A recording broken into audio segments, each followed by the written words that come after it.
It's righteous indignation, where we should be righteously indignant. We should be angry, but it should be the type of anger where, like, you don't need to eat, you don't need to sleep, where, like, you can walk through a burning building and you can't get burned because the inferno that is burning inside of your heart is so much hotter than any flames that are outside. Like, the only way to make it through something like this is to be animated by this righteous indignation. It's not spite, it's not vengeance, it's justice, it's goodness, it's beauty, it's love.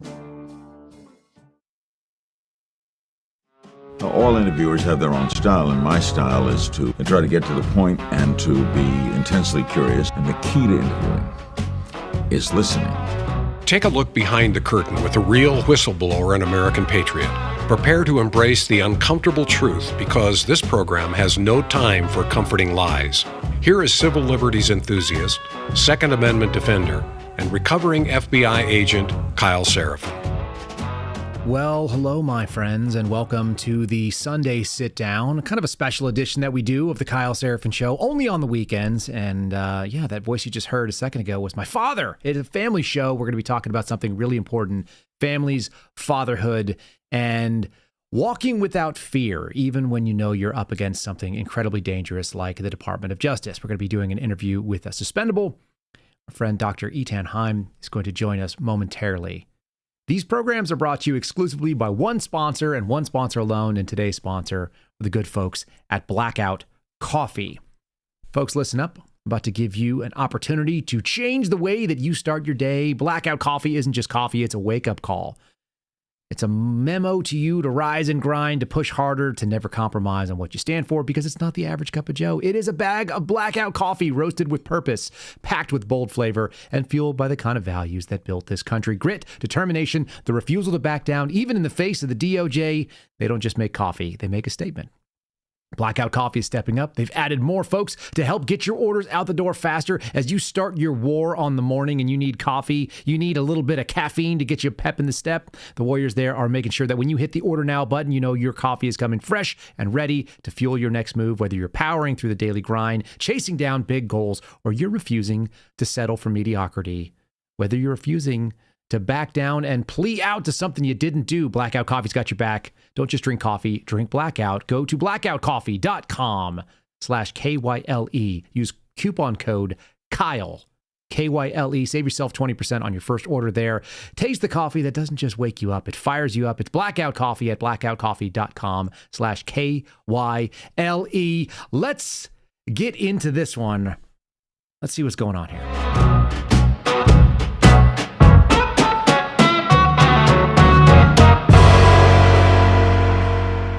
On today's Sunday Sit Down, we're talking to legendary suspendable doctor. I think you're the only doctor in the suspendable crew, my friend, Eithan Haim.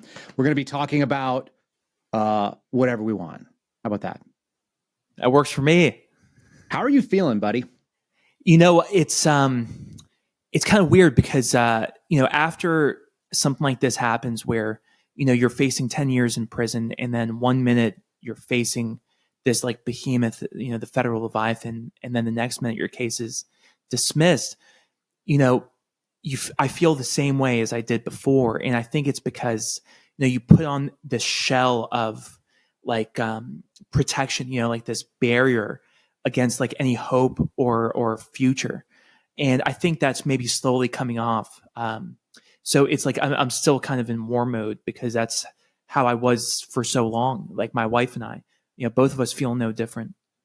How's your baby doing? She's doing great, man. She's growing like a weed. She's happy as can be. She's smiling. She's playing. Yeah, it's a wonderful thing to see her grow up. What's the coolest milestone in the last couple of days you've seen? So, it was huge. She was almost rolling over. Like you could tell she was trying to, but she would roll over. She couldn't get her other arm under her to complete the roll. She was getting like 85% there, but she couldn't get that one maneuver. So both my wife and I, she had just gotten back from Austin, and she was able to pull off the roll with both of us there, and we both saw it for the first time. So it was a huge milestone. That's awesome. Yeah, I remember that when my first daughter. It's awesome. Yeah, it's really cool to watch. I just watched my 18th-month-old climb a 6-foot tall structure on her own with no help today. Yeah, that's awesome. Yeah, probably. It's freakish, actually. Yeah. Because it's like a 6-foot tall thing. You think if they fall off, but at some point you have to let them do it. That's part of life. It's dad's job to watch that, by the way. Moms can't do it. Yeah. Mom wants to put hands on. A steel reserve, Yeah, just stand by, be ready to catch. Yeah. Quick reactions. And even if they fall, right, just make sure they fall properly. And even if they have a broken bone, it's like, it's not the worst that can happen. I love it. This is that sick version of like, if it's broken, I can fix it. Yeah. That's what you get for being a surgeon. I know, because I know what it is to have kids really messed up, because I've taken care of enough of them, so I can identify the situations, for the most part that put them in, danger. I get it. Let's do the beginning, shall we? Mm-hmm. Should we go to the beginning? Yeah. All right. You've been on the program previously, but we've had a lot of audience join us. Why don't you tell people who you are, where you grew up, and what do people recognize about you when they meet you professionally now, if at all? Yeah. So my name, it's Eithan Haim. I grew up in Florida. I was born in New York, only lived there for a couple of months, and then moved to Philadelphia and then Mississippi, but spent most of my life in Florida. It was like the perfect childhood, right? I had 2 parents, a family that I loved. My dad's a doctor, and I saw the way that his patients had treated him when they saw him in public. And that's what I wanted for myself when I decided to pursue medicine. So that's what I ultimately pursued in college. I went to USF in Tampa and then medical school at Florida Atlantic University in Boca Raton. And then I did my surgical training in general surgery at Baylor College of Medicine in Houston, Texas. And this is one of the most prestigious surgery programs in the country. This is where heart transplants, where LVADs, where trauma surgery was invented. One of the places where it's most known for that.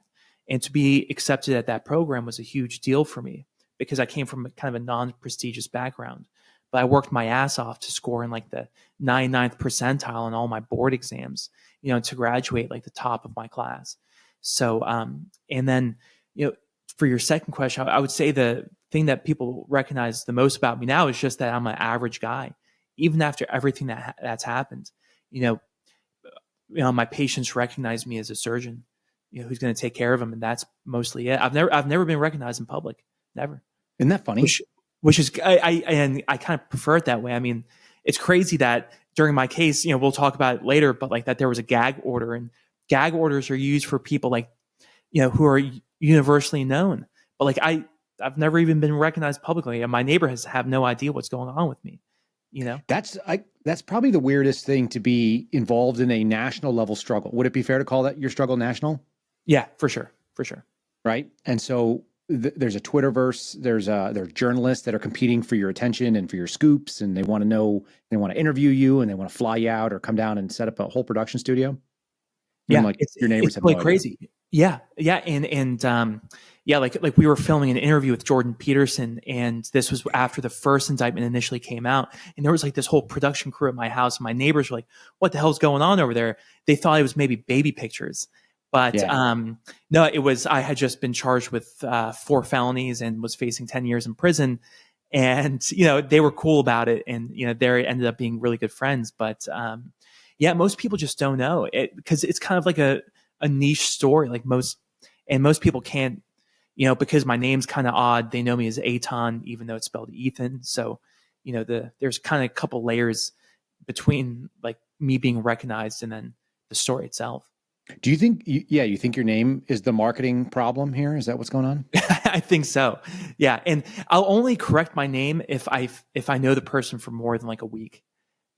So like, I've known you for quite some time. I would consider you a friend, and so it's not Eithan instead of Ethan. It's just it's a Hebrew name spelled in German phonetics.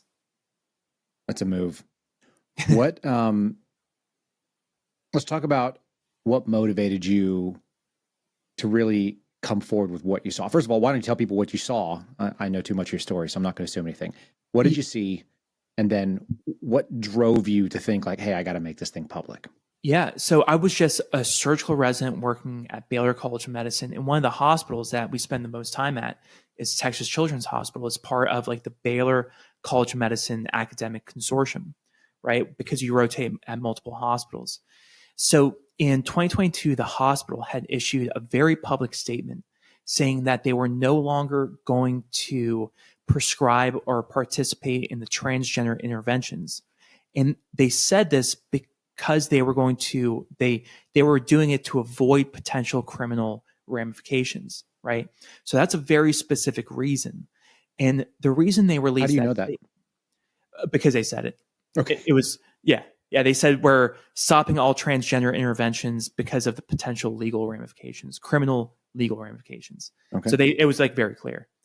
And the reason they said it was because a few weeks before, the AG of Texas, Ken Paxton, had issued an opinion saying that these interventions could be investigated as criminal child abuse, which they are.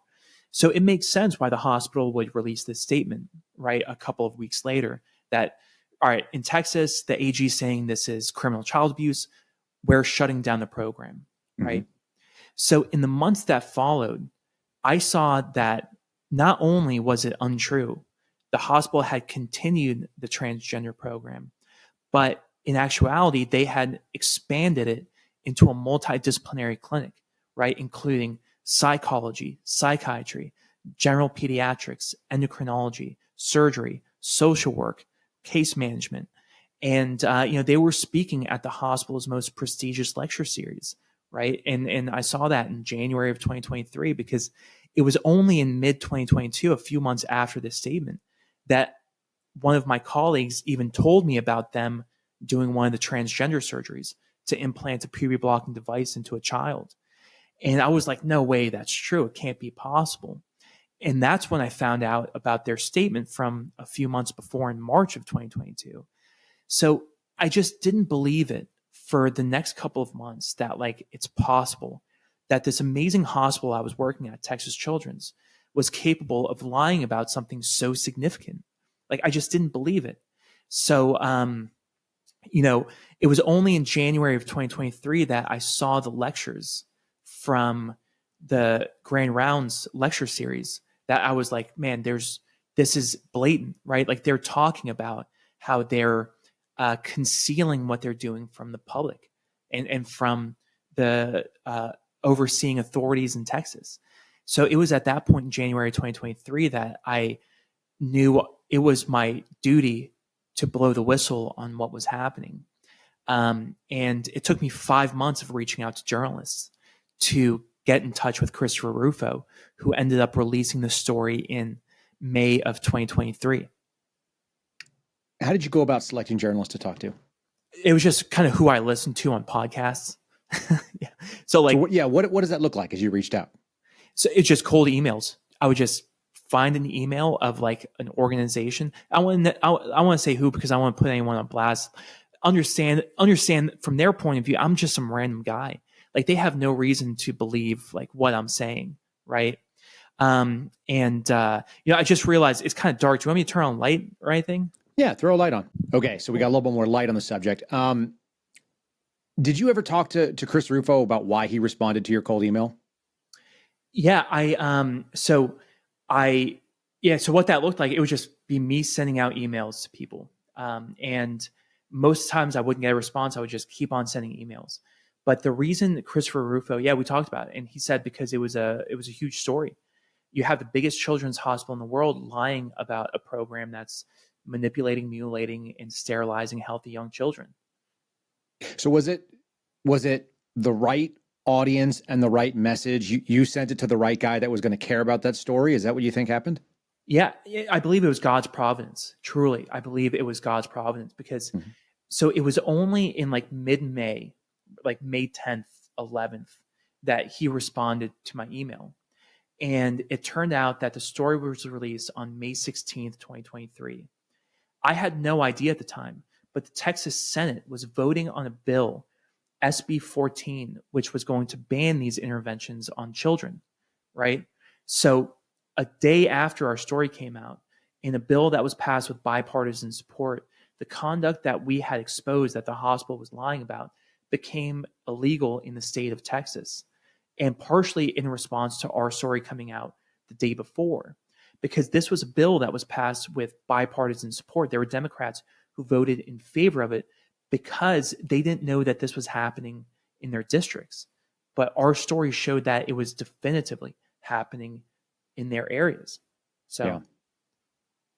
Have you ever had an example in your life that was such an obvious to you sort of moment of God's providence where just the circumstances lined up so truly that there was no other way for you to explain it to yourself? yeah. So this whole story with me blowing the whistle, there's been so many instances of God's providence that I believe from beginning to end, that God's hand has been guiding it. Because, I'll kind of get into this later in the story, but there were so many times where we were going to give up, where we were completely broke, where we were completely desperate, and we had nothing else to do. And we were going to be like, you know what, we're done. We have to give this up. And then at the last possible minute, something happens to get us through that moment. But that day when the story came out and then the law was passed a day after, yeah, that was one of those moments. That was definitely one of those moments where I thoroughly believed that it was God's hand who was guiding us. Did you have moments when you were doubting reaching out to a journalist, that even telling people about this was the right thing to do? Yeah, well, because I had given up. So I had tried reaching out to journalists from January to April, right? And then there was something I saw in May, like in April, May, that I was like, I have to reach out to journalists. It was too crazy. And it's kind of in the weeds, so I haven't really talked about this, but it was something called an organ inventory, right? Where in the TCH medical records, the most important demographic information was like the patient's name, their code status, like if you do CPR on them, like the family address, like the contact information, which is critical if you have a sick kid and you have to contact the family. That demographic information, which is usually in the top left-hand corner of the patient's chart, was replaced with something called the Gender and Sexual Identity Smart Form. So what this is that this is like an intake form for kids in the hospital where they're asked about their gender identity, and they can, this is crazy. This is from the Human Rights Council, right?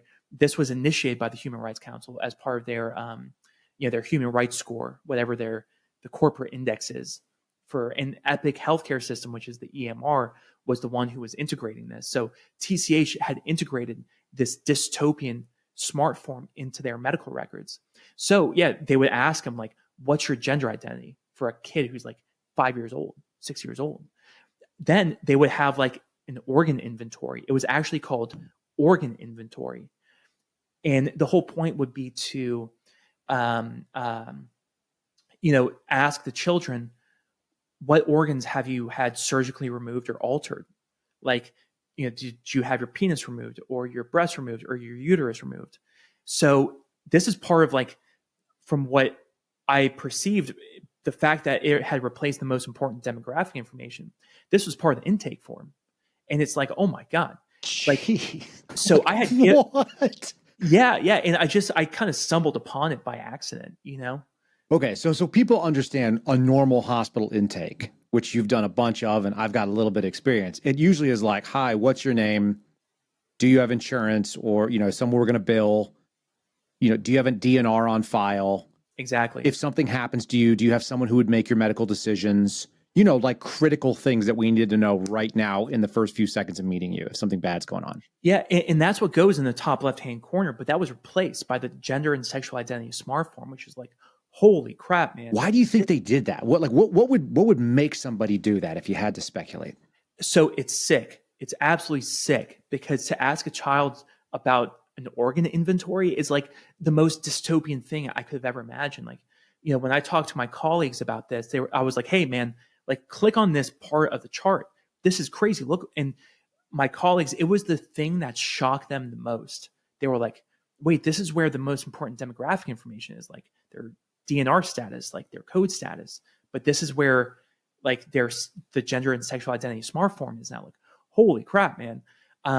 Did they think the same thing that you did? Yeah. But I mean, of course, like, Not everybody's going to do something, but they Yeah. thought that this was a radical move. I mean, this was hard to believe. I mean, people didn't believe it unless I showed it to them. They were like, because it wasn't only TCH, this was every Epic system in the country, right? Epic is a records keeping system. Yeah, Epic. So Epic is the largest electronic medical record system in the entire country, like the biggest one, right? Is there any innocent reason that they could have done this? Oh, no. I mean, well, they would say for them it's innocent, like to ask a kid about their sexual identity when they're like 6 years old. But no, this is sick, right? Because this is a medical chart, right? And if you put a different sex in that form, that changes it on their medical chart, which is like critically important to know for a surgeon. Because if you're going to take someone for surgery, you have to know if it's a male or a female, because you have to do a pregnancy test. You have to make sure that there's certain anatomy, like you might encounter when you're opening someone's abdomen, right? Like a uterus or ovaries, So if you were getting into a surgical suite and you've got an emergency patient who's nonverbal and they are improperly identified, you've prepped and you go in and you're expecting like a 9-year-old or a 10-year-old girl for an abdominal surgery, and it's a 9-year-old boy, it's marked improperly. What would that do for you? Well, so, it's hard to express the level of kind of, it throws you into a place of like being out at sea where you're lost, right? Where like everything you thought, your decision making is now called into question because such a critical detail is now completely different, right? Like, of course, you kind of do your job and make sure everything is safe, but like it's terrifying to think that I would ever be in that situation, because it's like such a change in the template.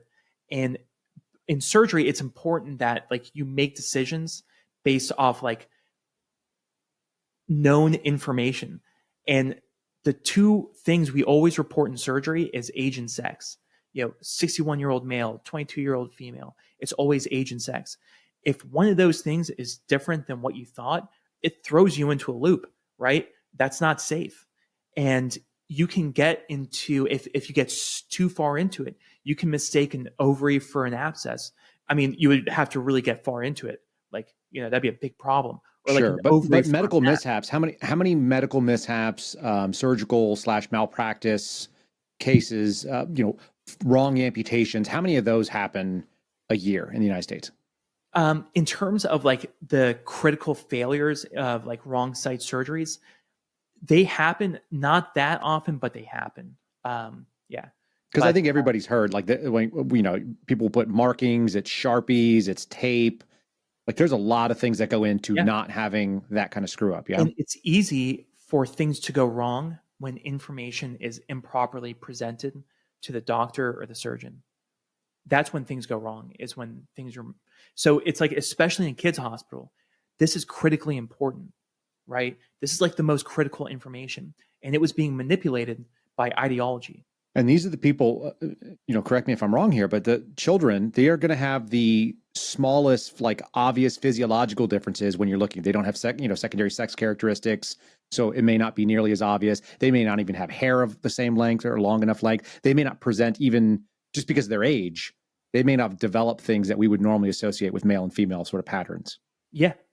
And that's the important thing too, is like, in order to properly identify the anatomy, right? Like you have to go in understanding the physiology you're operating on, because that serves as a map of the area that you're going into, right? Just like if you go into a city, right? Like you want a map of that city. If you go into a Chicago, you don't want a map of Milwaukee, right? If you do, you might run into some problems. Like if you're familiar with both, right? Like Chicago and Milwaukee, you probably navigate it. But like if it's an emergency, right? Then like that's when things can go wrong. Sure. So. All right. Let's talk about, I have to imagine that your wife and you were having some kind of a conversation about how you go forward with this. What were those conversations like? Yeah, we had a lot of conversations because we went through the whole process together. It was my wife who had found the statement from TCH in March of 2022, because I came home one day, right, in like mid 2022. And I was like, hey, like someone told me that they were implanting these puberty blocking device in this 11-year-old kid, and that this kid was positive. It was a girl, positive they wanted to have more surgery, that they never wanted to have children, that multiple family members were transgender. And it's like, whoa, major red flags there. But the day that person had that note written, outlining all that information, was the day the child had surgery, right? So like when all the red flags are there, they're still taking the surgery. So I tell my wife about these things and other things I saw over the next couple of weeks. And that's when she started looking into it too, because both of us didn't even know that there was a transgender program at Texas Children's Hospital. We didn't believe it, right? So she looked it up and found it. And she told me, and both of us were like, no, it's like, can't be true. But then as time progressed, and January 2023 was a critical date where there was the Grand Rounds lecture, but then also a Zoom conference where like 150 medical students at Baylor College of Medicine had a Zoom conference called Gender Affirming Care in Minors, right? And we're like, this has to be a joke. No way this is possible. And it had a bunch of people who were in the transgender program at TCH. So we recorded that Zoom conference, which was part of the story that was initially released in Rufo's original reporting, where they talked specifically how they were concealing everything from like state authorities, how they wouldn't give parents a hard copy of the notes because that would like threaten, them being exposed. And my wife and I are talking about it, and we knew that it was the right thing for us to do, because like I couldn't live with myself if I knew this was happening and I didn't do anything about it, right? I couldn't look at myself in the mirror, especially because we just got married a few months before, right? In August of 2022. And like we were going to bring a kid into this world, and we did, we were talking about it earlier. And like, what kind of world are we going to bring her into if I just sit by and let this egregious, ethical violation of the world's biggest children's hospital just allow to go, completely under the radar? Like I had to do something about it. Sometimes I think people think it sounds fantastical to have a conversation like that, where you're like, how are we going to look our daughter in the eye? Was that something you guys really had that conversation where you just said, what are we going to do when she's older? No, explicitly. Yeah. No. I kept a journal at the time, right? After COVID started, I kept a journal because I knew things were getting very crazy.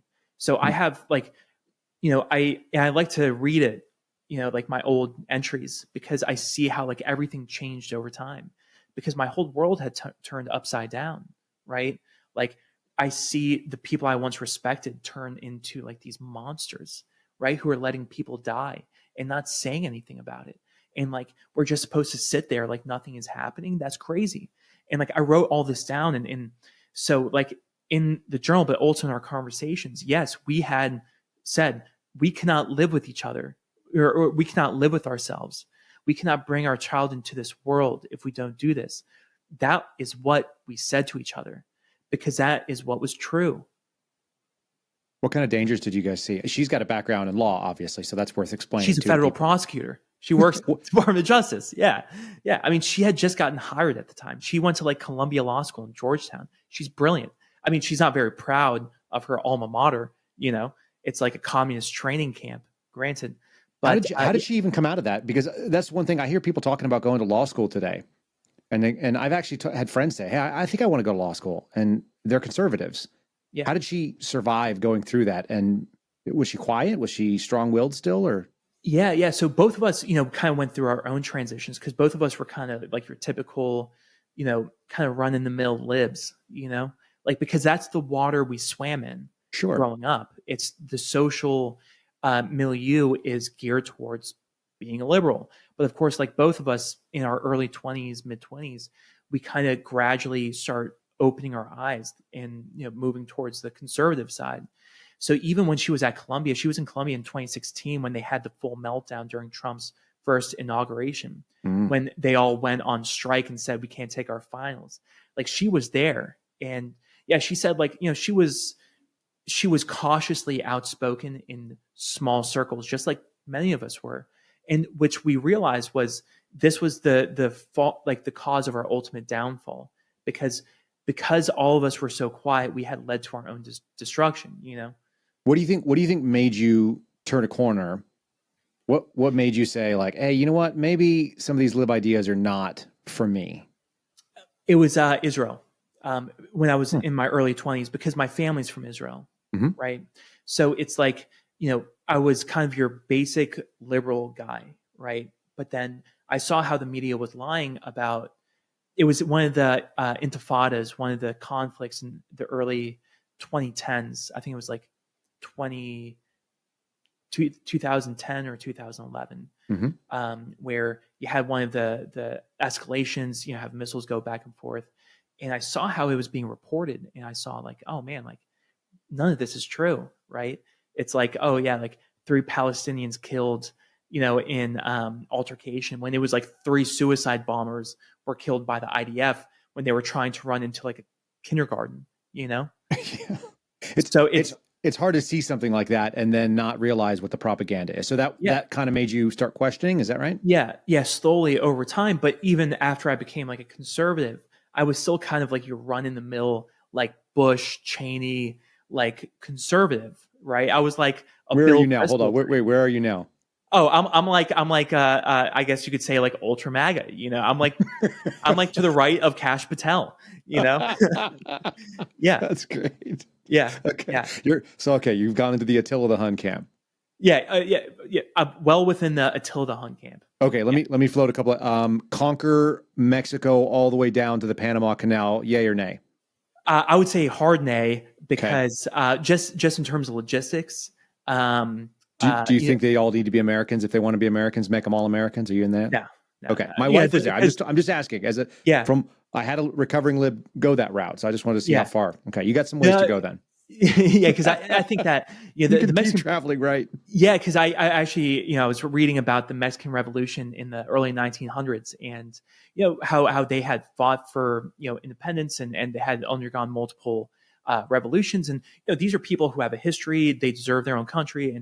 But we also deserve, if they're messing with our border, that we have to exact revenge on them, you know, in whatever way possible to secure our borders. So it's pretty balanced. I'm just saying. We'll have you talk to my wife. She'll convince you. I don't know why. I don't know why she thinks that way. She just told me that years ago, and I went, oh dear Lord, what have we done? That was right about the time she was asking me if Michelle Obama was a man, and I was like, yeah. That's an open debate. Open debate. Yeah. We had that conversation tonight actually about Alex Jones, and she said Hulu and Alex Jones may have radicalized her, which makes me crack up. Yeah. Okay. So you guys have this discussion. Your wife's a prosecutor, a brilliant lawyer, has a great pedigree. She had to see some danger there. Yeah. Well, you know, actually, no, she didn't see any danger, because so when we finally got in touch with Rufo in May, it was clear, like, so I worked at the hospital. I was doing surgery there. All the information I was releasing to Rufo, all the redacted patient information, was, after it was redacted, de-identified patient information. This is something that is like a part of like the medical profession, like in journals, in medical journals, right? In medical conferences. This is like what you include in, like, it goes from private health information to, once it's redacted, to de-identified information. So, and therefore compliant with the law. Right? Give an example, if you could. Can you give an, because this is obviously like a real process that people go through all the time to be able to write journals and studies and so on, right? So, for example, like you go to just talk about me specifically, okay? So, if you want to, you know, specific identifiers, I'll give them to you, and then what would it look like redacted? Yeah. So, say like I'm doing a surgery on you, right? Okay. It's a robotic surgery. I'm taking out your gallbladder, and I have a video of your surgery, right? In the video, it has your name, your birthday, and your MRN number, right? It was a very interesting case. You had abnormal anatomy. Because you had abnormal anatomy, it's pertinent to present at a surgical conference, right? I have to, you know, it's then you... Was it hypermuscular physique? Is that... Exactly. Yeah. Good. Okay. Hypermuscular gallbladder, right? Right. You can de-identify this information, right, and present it at a conference. So you're going to say 43-year-old male, unusual physiology, cut off that piece, and what else would be with it? Yeah, a 40. Yeah, and you don't even say like the age. It's like a male in his 40s, right? Okay. Yeah. So at that point, it becomes de-identified. right? But even so, like in the case of that surgery, like I would have to get your consent first, right? But in this case, this was like the basic information, like basic schedules, like things like that didn't have any private health information. This was like hospital data about what interventions they were doing. So because non-identifying, even if you had it, you wouldn't be able to ID who the person was because it's universal. Yeah, exactly. Yeah. So this is information that's included in like when they give reports to like the CDC or the NIH, right? They give de-identified patient information to these institutions in order to do like, analyses of like which diseases are present, like in certain populations, right? There's like de-identified patient information, right? It goes from private health information to de-identified, which is like a legal thing. And my wife saw that. And it's like, and is that something you train how to do in medical school? If you wanted to write or do studies, you learn how to do that? All the time. All the time. Yeah. So this is like, and for me, it's I like, can see this being like a virtual training that you're getting slideshow presentations and clicking off on every year or something like that. Yeah. Yeah. It's like what constitutes private health information versus non-private health information, right? Like if it's like a person's surgery, like very specific for that person, you have to get their consent beforehand. If it's basic data, right, like hospital data that everyone has access to, no, you don't have to get that person's consent beforehand because it doesn't have any private health information. Like that's unique for that person. Whereas in the surgery, like in your case, it has the kind of individualized description of your surgery. That's a little bit different, Yep. So it's like you have different levels for different levels of data. And for different releases, for purposes, things like that? Yeah. Yeah. Okay. In this case too, part of HIPAA, there's a whistleblower statute. If a hospital is participating in misconduct, and especially if there are legal ramifications, which, as I mentioned before, the hospital had acknowledged themselves. They said they were shutting this down because of potential criminal ramifications, right? So the hospital is still doing what they acknowledge themselves as potentially criminal. I have an obligation to report that. I can't do it to the hospital because they're the ones who are complicit. I can't do it we actually tried reaching out to the Attorney General's office. That was going to be part of trial. So we kind of held that detail back. We were going to have them testify because I was a whistleblower for the AG's office. What is the pathway? So in federal service, the way I went, there's like a prescripted pathway that says you must go to one of the following appropriate reporting authorities. What does that look like, if any? Yeah. So in medicine, the pathway for reporting as a whistleblower is the pathway for making sure you get fired. Yeah. So like the pathway they have is like, if you report to them, they'll fire you. Yeah. So that and everyone knows that, right? Like the pathway for medical whistleblowers is the pathway to get fired. So which means what? You tell your supervisor in the hospital? Yeah. Then they fire you. Yeah. And then they fire you. Like, they fix the problem. Yeah, exactly. Yeah. So it's like, of course, we're not going to pursue that route because that's like a very bad route. Is that theoretically protected? Is there some sort of legal statutory protection with no? Yeah. I mean, theoretically it's protected, but that didn't stop TCH from firing Vanessa Sivage, the other TCH whistleblower. She still got fired. Yeah. I mean, And is there any punishment other than like a civil penalty later? Is there any criminal penalty for them doing so? Yes, there is. Oh. Yeah. For firing whistleblowers, there is that's a major deal. Yeah. Is anyone picking up her case to push that? Yeah. Very good. Okay. So you chose not to do the route that is prescribed because that was a clear failure route for you in your mind. Mm-hmm. So you've decided that if you go the route that is prescribed by law, you're going to get fired and it doesn't go anywhere anyway. Mm-hmm. And did you have any other backup plan other than reach out to journalists that you followed? Yeah, so that's when we reached out to the Attorney General's office. Okay. And, granted, they were in kind of disarray because of the impeachment issue. I think that was kind of in the beginning process. That's when Ken Paxton was being impeached by the Texas legislature. Yeah, because so the day the story came out on May 16th, 2023, it was a couple of days after that the AG announced his investigation into the hospital, and then he was impeached. Perfect. Yeah. Do we think those were related? I think so. I think it was a part of it because the medical lobby, especially in Houston, right? Texas is oil and medicine. The Texas Medical Center is one of the most powerful lobbies in the state of Texas. So I think that there's a good chance it played a role. Interesting. Okay. So AG's office, what was the reception there? You said they were in disarray. Yeah, so we tried calling a couple times, but they didn't answer. That was the ideal situation for us because my wife called. Right, she left a message, multiple messages, and then we just didn't get a response. And then that's when we reached out to Rufo. What did that first contact sound like? So it was kind of it was with one of the people who was working for Rufo, kind of like a accessory role, just to make sure that I wasn't some crazy person who was kind of telling like a BS story. So we went through like a verification process, like a very thorough verification process. And that's when, maybe a day or two go by verifying the veracity of the story. And then we go through a process of making sure that the information was correct, that this was indeed happening, and that there wasn't like something else where the hospital actually said, oh no, we are restarting the program, right? Because, that's one thing that I always kind of thought in the back of my mind, like maybe they said they restarted it somewhere, but like, they went through it, their lawyers went through it to make sure everything was kosher. And once they did, then it was released. What was the first thing that happened when the story went live? First of all, how did you feel when the story went live? I was so busy with residency that like in my little world, everything was like the same. No one even knew the story came out, and we were working in Texas Children's Hospital at the time. How long did it take for that storm to hit the hospital? It didn't. No, in terms of like the media bubble, it didn't hit the hospital. No, as crazy as that may sound, no one in my like immediate sphere like had known about the story.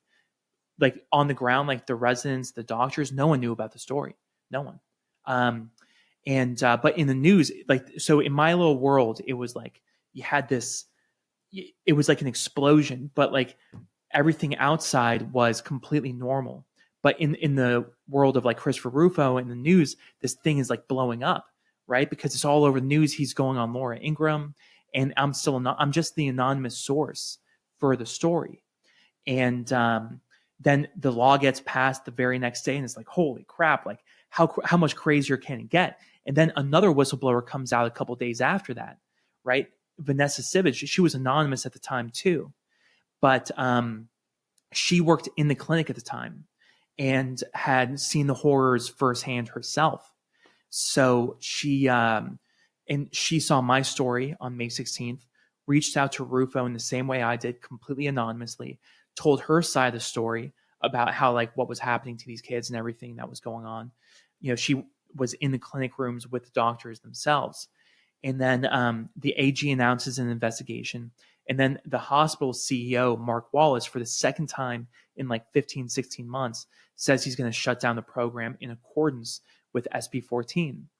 And for me, it's like, all right, I achieved my goal as a whistleblower. Time to get back to my regular life. That was it. It was over. So then everything kind of goes quiet for the next 4 weeks. And so you had 4 weeks of saying, hey, we did the right thing. What was the discussion you had with your wife after that? Yeah, it's over. We won. It was the last 4 weeks of my surgical residency. So like, we had, I had a job in a small town outside of Dallas. We were going to move out there. We were looking so forward to, kind of starting this next phase of our life. And so we were like looking forward to all that, and kind of we were going to put this all behind us and be over with it. And that was it. And we were going to go on our honeymoon because we hadn't gone on our honeymoon, because like the day after my wedding, my front tooth came out.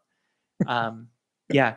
And it came out again later in the story, like a day before I did my first interview with Tucker Carlson, which was like the worst time. I had to go to like some strip mall dentist to have it glued back on. God has a sense of humor for us, I feel like. Yeah. God's providence. So you guys did the high five, good guys win, like let's go get pizza kind of thing, and we're gonna go move into our new life and let's see what happens in the next phase, and that was it. And then the music changed, because obviously that was not it. Yeah. So it was the day of my graduation from surgical training, June 23rd, 2023, one of the most important days of my life, right? You work your entire life for this one moment, right? Like, 90, 100-hour weeks for years, right? You sacrifice so much to get to that point where you're graduating that, like, the day you graduate is monumental. So it's a Friday and my family's in town. I'm getting ready for the ceremony later that evening. And then, a couple hours before the ceremony, we get an aggressive knock on the door. And, I'm wearing like it was like one of my favorite Kyle Rittenhouse t-shirts and like some dumb shorts from college. And I answer the door, and standing outside were 2 armed federal agents with HHS. And in that moment, I just kind of freaked out. But like, that kind of primitive part of, my lizard brain knew exactly what was going on, that they were there because of the Biden regime, that they knew it was me who blew the whistle, and they were there to exact their revenge. So, of course, I kind of freak out in the moment, and like, against everyone's best advice, I invite them in and we sit down. Right? Yeah. It's much easier said than done. I'll tell you that. It is. And look, it's really important. Maybe we can dwell on this for a minute. What is the physiological response and what is the psychological drive that you think brings people to talk to a federal agent knocking on their door?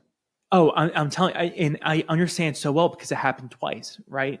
So the first time it's like it's sheer panic where 1 second you're living in one world, and then the next second you're like, holy crap, I have federal agents coming to my door. Like, the extent of my criminal record is like detention in the 4th grade. Like, what's going on, right? I'm like, I pay tax. To admit to that. I like it. Yeah. And so it's like I'm like exceptionally law-abiding citizen, and then now federal agents are at my door, and like I had exposed something that became illegal the very next day. Like, what the hell is going on? So you freak out. In the moment you freak out, so in terms of physiological response, you start sweating. Your heart rate goes up. Your vision gets constrained, right? Your sphincters get a little loose, right? You might crap your pants. I didn't crap my pants, but, I will not say I was not close to. So, just a full sympathetic, nervous response. Exactly. Yeah. So, but I knew what they were there for. But thank God, my wife is a brilliant attorney, right? So I invite them in, we sit down, exchange a little small talk, right? My dog's barking, but they pet my dog, they're cool, right? So they said, hey, is it okay if we set up for an interview? And I'm like, ooh, I guess so. So they start setting up a tripod on my kitchen table, but they're kind of fumbling around with it. They're like not doing it too well. So do you think they were also nervous? No, they seemed cool. They were like, they seemed very reassured. Like, this dude is totally screwed. Like, he fell for it. He let us in. Like, he's done for. Right. So, that's when my wife came out because she was getting ready for the graduation. She comes out and she sits down, and, she introduces herself, and then we look at each other, and then we knew that like we had to go back to, have a private word in our bedroom. So we did. And she said, we should not speak with these people without an attorney being present. And I say, Andrea, you're right. Good idea. So we go back out there, we sit down, and then I tell them, I'm not going to speak with you guys without an attorney present. And they say, okay. And then they leave. But before they leave, they hand me a target letter informing me that I'm a potential target of a criminal investigation. And the 5 minutes after that door opened, the door closes and they're gone. And my wife and I knew that like our lives from then on out was going to be completely different. And we completely freaked out in that moment, right? We kind of sit there for a minute and we're like, man, like, what did we do? So both of us are non-smokers. But I thought, man, I really need a cigarette, So I go out, I buy a pack of cigarettes. Did you really? Yeah. And then I come back and have you ever been a smoker? Not really. Like whenever I drank in college, but like not really. No. Okay. But you've had a cigarette. It's not the first cigarette you had. Yeah. No, this is not. So it's like, I thought to myself, like, man, like it seemed like the right thing to do was like smoke a cigarette, Is there a physiological need for nicotine? Does it do something specific? Well, I think because it was like, so when I got back, right, both of us were just infuriated by these people showing up on the day of my graduation. It was like a sense of defiance, right? In the first moment, we freaked out, right? Mm-hmm. We called Rufo and we let him know, and he's like, all right, I'm going to put you in contact with like an attorney. So then my wife gets on the phone with a couple of attorneys. She starts talking to him, and I run out and get cigarettes, right? So then when I get back, it's like, all right, we kind of had a plan by that point. So then we're like, all right, well, we're going to fight back, because we said, like, if we're going to pursue this story, like, we're going to do it. Like, if this is this something I'm willing to die for? And the answer was yes, right? And that seems hyperbolic, but it's not, right? Because the whole time, this had to be something I was willing to go to prison for, something I was willing to die for, and it was. So we had that discussion beforehand, so we knew what the right answer was, right? So, How do you think that you came to be so convicted about this particular topic? Because it was what happened during COVID. Seeing the destruction every single day during COVID had radicalized us, and radicalized towards like being human beings, like in seeing individuals as like divine individuals, like made in the image of God. And like, because people are made in the image of God, we have to treat them accordingly. And during COVID, that was the time that people were treated like animals, where they were allowed to die on their own, right? And I was a party to that, and the guilt of that was horrendous. And like, I did everything I could to fight against it during COVID, but like, even for myself, I had a limited power to do anything, because I was like a lowly resident, right? But like that, it was that had destroyed me. But in those ashes, now I can see it, right? I was reborn into something else, right? Into like someone who saw people as humans, right? Like I couldn't just let this go, right? And my wife couldn't either, because I'm like a very easygoing person by disposition. But during COVID, I was an angry person, like very, very angry, angry all day, every day. And mostly I was angry at myself, because I had allowed myself to be party to what was something that was so manifestly evil, and so that's what had led us to that decision, because after seeing so many people die, after especially with the kids too, the COVID lockdowns, the destruction it had on the kids is something that is unimaginable. You become familiar with the sound a mother makes when you tell her that her kid is dead, because that sound became way more familiar during COVID because of the lockdowns. There was one girl who we saw who her parents were abusing her so bad, she came in with amputated fingers, because her parents were punishing her by putting her hands into a seat, like into a window, like a wall fan, right? And it was on, so the fingers would just get chopped off. So the reason she came in is because, right, like it wasn't being picked up in school, and her fingers were amputated, and one of them was infected, And of course, this was during the height of the lockdowns, and all this was able to happen because these kids weren't in school for extended periods of time. Parents lost their jobs, right? They had gone crazy. So, what a crazy view into. I think a lot of people felt like there was a lot of tyranny, and maybe there was a lot of government overreach. I guess I hadn't even thought about the effect on people. Like obviously people losing jobs. What I saw was, it's like I saw so many people I would take care of every single day, people who are older, and they would suffer alone in this vortex of despair, because it wasn't only the physiological disease that killed them, it was the despair of not having their family member there. And when you think about it, the most important time when someone dies is that semicircle of people that forms around the foot of their bed. And the moment they take their last breath, they see the soul of the person they love the most ascend into, the great beyond, into heaven. And the reassurance of when you die, of having your family members there, is to know that the legacy of what you left, and that the people you love will be there around you, and that a part of you will always remain, some part in this world. But that was gone for so many people, and I had to be a part of that. So it's like, like every single person that died, and I'm talking about warehouses full of people who were dying alone, in despair, away from the people they loved the most. And when they died, I had to tell their wife, I'm sorry, but your husband has died. And I had to hear the guilt on in the wife's voice when she said, like she couldn't be there for it, right? She couldn't be there for the last couple of weeks. And how many times did that happen? Hundreds of times in my own experience, but also for the kids,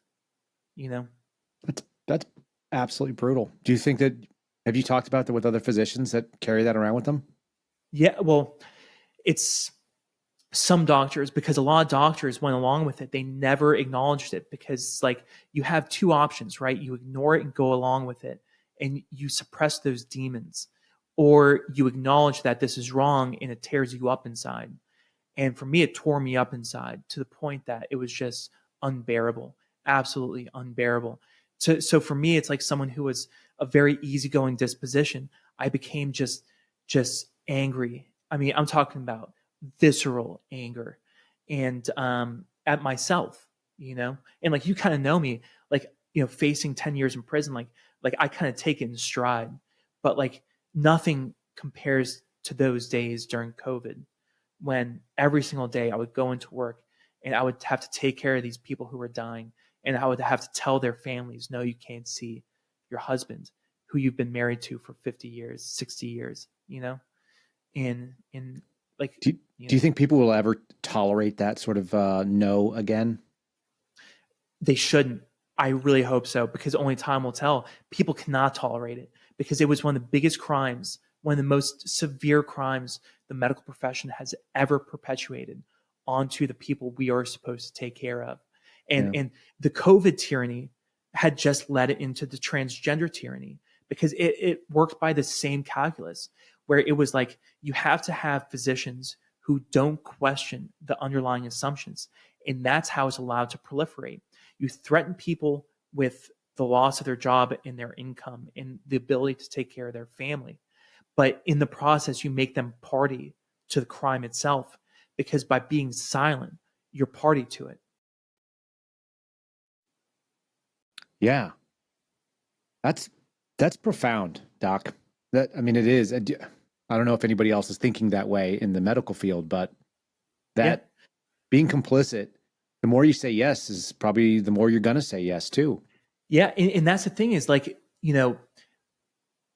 by me not doing anything about TCH lying about their transgender program, that was me saying yes. Right.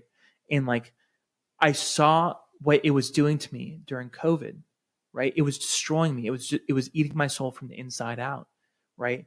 And like, how, my dad always told me, he's like, you're a doctor, you have to take care of your patients. And I saw what he did, how he took care of his patients. And like, the shame of not honoring my father, right, and his legacy, but also the legacy of the medical profession. How could I ever do that and look myself in the mirror and call myself a doctor? Well, the answer is I can't, So that's why, like, these conversations, like, was I willing to die for this? Yes. Was I willing to go to prison? Yes.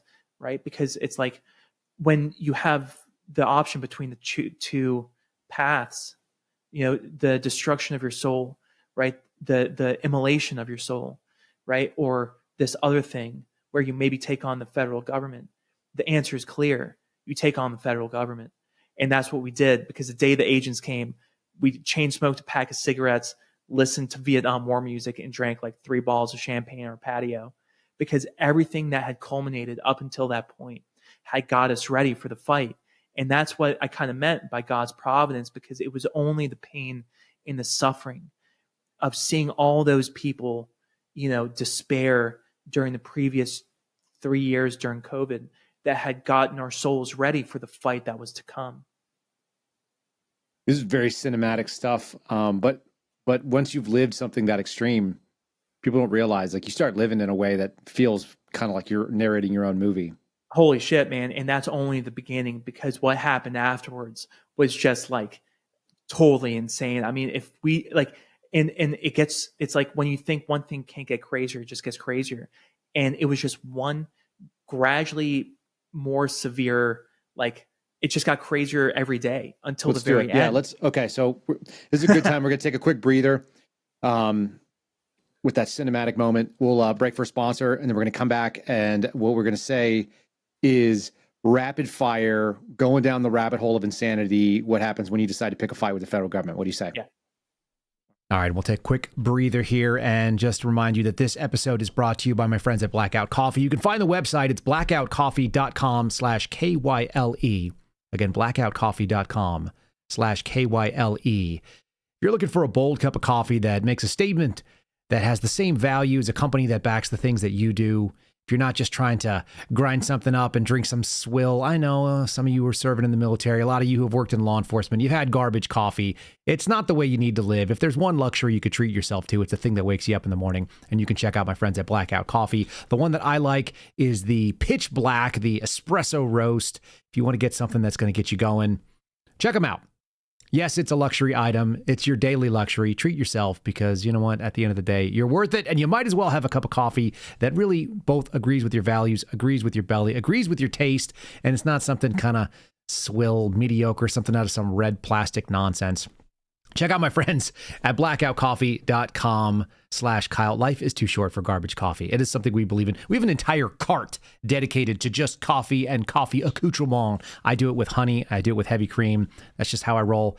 I don't apologize. You don't need to either. blackoutcoffee.com/Kyle. Let's get back into our conversation here. You're about to go down the rabbit hole. Let's just dive in through the manhole cover and see what happens next. Okay, So the agents leave. You chain smoked some cigarettes. Yeah.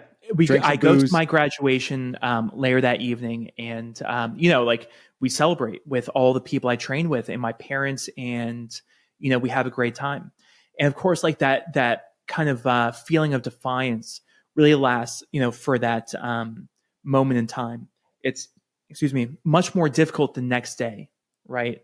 Where you realize, like, holy crap, like this is a big deal. Like we're really going up against something big. But we got in touch with our attorney, Marcella Burke, by Christopher Rufo, and she's like a Bible thumping, rosary in one hand, middle finger in the other, bulldog of an attorney, hardcore Catholic. Like she's like our guardian angel, and she was able to assemble like a brilliant legal team. It was her, Jeff Hall, who is a former federal prosecutor, and then Mark Lytle, who was representing the IRS whistleblowers in the Hunter Biden IRS case. And I had seen him on Fox News the week before. And that Monday, right, I'm on the phone with Marcella Burke, Jeff Hall, and Mark Lytle. And I'm like, man, like, all right, this is a good legal team. So we signed an engagement letter with them. And over the next couple of months, that's when things got really hairy in multiple different ways. It was when my attorneys first got in contact with the prosecutor. Her name is Tina Ansari. She's a AUSA in the Southern District of Texas, which is the same position as my wife, the same position my wife had just been hired for, but in the Northern District of Texas. So, the target letter said they wanted to meet with me like July 7th. So my attorneys reach out and say, okay, we're representing Dr. Haim. Let's meet. Let's talk. So July 7th comes by, right? And they came June 23rd. So July 7th comes by, no answer, right? A couple more weeks go by, a couple more meetings, no answer. She cancels, right? Very like shaky, very questionable. So finally get in touch with this attorney, Tina Ansari. And all of what I'm about to say is written in a letter to Congress, because it was so shocking. My attorneys wrote a letter to Jim Jordan in the weaponization subcommittee, right? So in that first call, she admits to my attorneys that she sent agents to my home without ever reviewing the evidence beforehand, right? Wait, what? Yeah. So she sent agents to my home, like on the day of my graduation. She's the one who did it, though. Yeah, she never reviewed the evidence before doing it. What was the allegation that sent them there? She wasn't quite sure. She had to like talk to the agents, and then she's like, oh, it's HIPAA. But my attorneys were like, well, what do you mean HIPAA? And she's like, oh, all right, let me call you back. And it was very unprofessional, and it was like very clear. She had no idea what this story was, like what the investigation was about, right? But Who she was sent driving it then? So it was her and then Hamdani, because we would later find out that, and let me back up, Alamdar Hamdani is a politically appointed U.S. attorney of the Southern District of Texas. So each state is broken up into federal districts. In charge of each district is a U.S. attorney who's appointed by the president. Yep. So Alamdar Hamdani is the Biden-appointed U.S. attorney. So, of course, some political operative. And as we would later find out, Tina Ansari is also a political operative. So they had bypassed all of the deputies between the U.S. attorney and the AUSA in order to bring this case only themselves, which is kind of like General Patton, making his war strategy with like a private first class or something, very atypical for like everyone in the middle to be cut out. So it was being driven by Hamdani, Tina Ansari, the AUSA, but then also my belief is from DC, right? So we find out that this lady has no idea what this case is about. She thinks I released names. I obviously did not release names. But then she also, after demonstrating a complete lack of understanding about what this case is about, she did enough research to find out my wife had just been hired as a assistant U.S. attorney in the Northern District of Texas and was undergoing a background check. And she says, well, I'm surprised Andrea had interfered with this investigation, because I understand she's undergoing a background check. I'm not going to bring this up with the FBI unless she continues to become difficult. So good. In the first call, she admitted that she sent agents to my home without ever reviewing the evidence, but also she threatened my wife. Yeah. Okay. Your resolve is hardened or loosened? So once she threatened my wife, game on. There was no going back, right? It's like, you threaten my wife, that's a problem, major problem. Mm-hmm. So after that point, the calls only got crazier and crazier, right? Where she says, this is over the next couple of months, where she's saying that she's in contact with the transgender families. These are the real victims. Also, the real victims are the doctors in the hospital. And most importantly, she says that she's going to bring my case to a jury trial, even on a technicality, even if she's sure she's going to lose, right? Which means that like her investigation at this point before the indictment is not about justice. This is all about like destruction, right? It's all about weaponization. Yeah, it sounds like a crusade. Yeah. It was like a train rolling downhill without brake pads. Like this was something that was going to continue on no matter what. And like even after my attorneys expressed like, hey, well, no names were released. How could this be a HIPAA violation? She was unwilling to see it. And of course, because this was a politically motivated case. So it was during this last, it was the last conversation where she told me she was going to take me to trial, even if she was sure she was going to lose. That was like the last straw. That was in October of 2023. Okay. 4 months after the agents first came. And that was like the first couple of weeks I started my job as a general surgeon after my training, right? And by that point too, we were completely broke because we were paying our attorneys, right? And like the amount of research that has to go into this, hundreds of thousands of dollars. So we have like $2,000 to our name. Like I had just started my new job. And at that point, it's like this prosecutor, she's going to criminally indict me. She's going to send me to prison for a decade. And like, I'm still anonymous at the time because the last thing I want to do is take this story public. So what was your student loan debt looking like for going through medical school, or did you have any? So luckily I didn't have any because, that's I was pretty able rare, right? Yeah, because in Florida, it was pretty affordable. It was affordable. So the reason I bring that up, there seems to be a almost universal theme that the people that have decided, my little crew of suspendables, the folks that have stepped up and said, I'm willing to take this fight on, they seem to be more or less financially solvent. And I don't know why that's a common thread, but it seems like a mindset of responsibility. Yeah. Helps you do that. And if you don't owe debts, you can do things that other people maybe won't do or can't do. And I think that's probably a good point because like, for example, for me, for me, my wife, at that time, we didn't have any debts. We had no money, but we didn't have any debt. Right. So I think that's probably a good point. Something that's kind of profound, because it's like, yeah, it's a big deal. Well, it's an argument in favor of financial responsibility because it gives you the power to do the thing that you're supposed to do, I think. Mm-hmm. Yeah, I think so too. We'll have to reflect on this at another time. Maybe we'll get a panel together and talk about financial responsibility and the ability to blow the whistle. Yeah. No, I could see that. But so it was at that point in October 2023, right, that it was like, all right, well, I have to take the story public, because if I don't, like, the DOJ is going to crush me. I'm going to be crushed by an avalanche of propaganda, right? And like, no one's going to hear the truth of what really happened. So over the next couple of months, we start getting ready, right? Yeah. So we decided in October of 2023, I'm going to take this story public, right? And I tell my what was that conversation, or what was the final moment where you said, it's go time, we got to be loud? So of course it's like another pack of cigarettes, we chain smoke all of them. Yeah. This is terrible. Yeah, I know. Yeah. And we, it's like we don't smoke anymore. I mean, it's like situations like this. It's like, of course you kind of need to smoke a cigarette. It's like, it's part of it, right? I don't know why I think that's so funny, because one, maybe it's the medical background too. And also I've never had an instinct for it. So I know a lot of guys that would throw a dip in though, when something was getting, kind of heavy. So I get it. I've seen it. Oh yeah. Yeah. No, I used to dip. That was like my thing, was like chewing tobacco. Yeah, of course. Yeah. So, we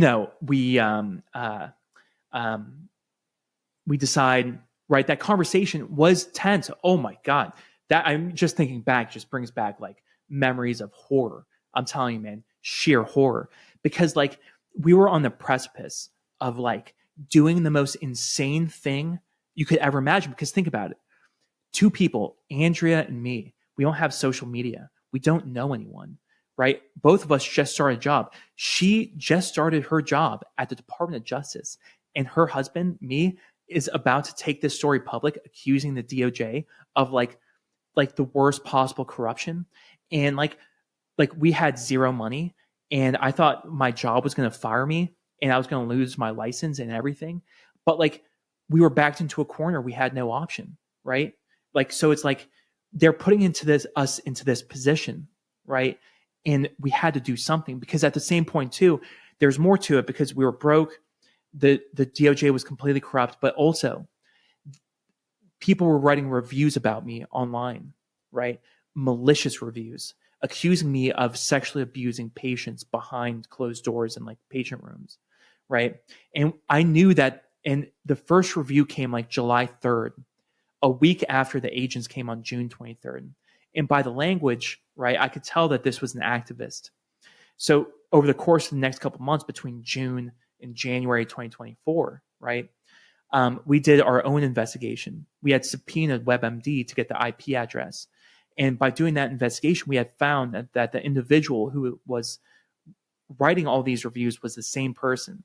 And it was someone who was in the hospital, who was a part of this story, like a main person of this story. Has that person been exposed? Not yet. But you have some intentions. I know who it is. Yeah. Is there a legal liability for this person? The statute of limitations has already passed, but there's things that can happen. Yeah. Got it. So one activist decided to go out and smear you publicly in a place where your reviews are being from the hospital. I'm talking about from Texas Children's Hospital. Perfect. Right. So, so multiple angles of being attacked, right? Like my hospital's like, oh my God, what are these awful reviews? Are you like a sexual like predator? It's like, no, it's like, these are fake reviews being posted by activists from this hospital who had released my name. Right. And then the DOJ, right, everything's corrupt. So it's like, you're on this precipice where you're about to do the craziest thing imaginable, like something that's never been done before. And we're like, whatever, we got to do it. We have no other option because we're backed into a corner. So we do it. And we film an interview with Christopher Rufo in November of 2023. Mm-hmm. And then we knew that with Thanksgiving, Christmas, the New Year's, we were going to release it after, right? So it comes out January 10th, 2024. And, I go public. And that's when, that week was when I first met you, right? And that's, that was very nerve-wracking too. It's totally insane, you know? Why was that insane? Because it's like I had listened to you before, and like I had heard your story, like you were one of the people like who had inspired me beforehand. Like there was this whole host of people who had served as my inspirations. Like, holy crap, look at these FBI whistleblowers. Like they're kind of in a similar position to me. But like I was actually more concerned for you guys that you guys might get murdered. And you know, that's just honestly what I thought, because it's like FBI is like a whole different ballgame of risk when you're exposing the Biden administration. For me, this was a Texas story, so it was kind of a different threat level. For you guys, I was like legitimately concerned, you know? For what it's worth, I was legitimately concerned originally. And then probably about the same way as you start doing the work and you don't have any time to worry about yourself in that. You got to just keep busy. Yeah. And I imagine that's the same thing you did. And plus having like an arsenal of guns and like tens of thousands of rounds helps too. You know? Yeah, it doesn't solve the problem if you got to sleep, right? But at the end of the day, you can't worry about danger if you're trying to do the right thing, and you got to just keep pushing forward, which is kind of, I imagine so you decide to go public, you do the thing. Chris Rufo airs the interview. What was the first response you got during that week? Yeah. In addition to panic? It was, you know, maybe the first day, complete panic, but then you kind of get into the groove, right? Like I just got back to surgery, right? And luckily I work in a place that is very supportive, right? An amazing small town. I was truly blessed. And that's another part of God's providence, right? It's like somehow before all this happened, I ended up working in like the smallest town, and it's like a gem of people who are like the God-fearing, brilliant, like, you know, humble, you know, neighborly people who are like the best people in this country. Because the alternative is you go to a big hospital that's got a big marquee name and there's a big budget behind the department, and they all side with the transgender activist. Yeah. And this was, you know, I work in a small county hospital, right? And it's a public hospital, but the people there are the best people in the world. So they stood behind me. And then, so the next 6 months go by, right? Where I'm just telling this story, trying to raise enough money to fight the legal battle that I know is eventually coming, right? So let's fast forward a couple months, right, to June of 2024, a year after, right, the feds initially came. And that's when the indictment came at 7:30 in the 7 in the morning. You know, 3 heavily armed federal agents, U.S. Marshals. My wife knew one of them because she works at the office, right? And you know, they show up to my house like I'm a drug kingpin, and they hand me a indictment for felonies that I'm being charged with up to a decade in prison. And you know, so I have my arraignment like a week after that, right? The arraignment is where you go in front of a judge and you have to plead not guilty. So I go to Houston, right, and you know, have my legal team are ready to fight. And at that point, like, you know, we had raised a good amount of money at that point, especially in the days after the indictment. So I go to the arraignment, right? I stand in front of a judge, and in that arraignment, the FBI agent, Paul Nixon, the guy who was in the video from Vanessa Sivage, right? That famous video of the guy in the red shirt who was like a complete asshole, right? He came to that arraignment. He was sitting right behind me, right? Right behind me and my pregnant wife. And how odd is that for an FBI agent? You were an FBI agent to come to a arraignment, right?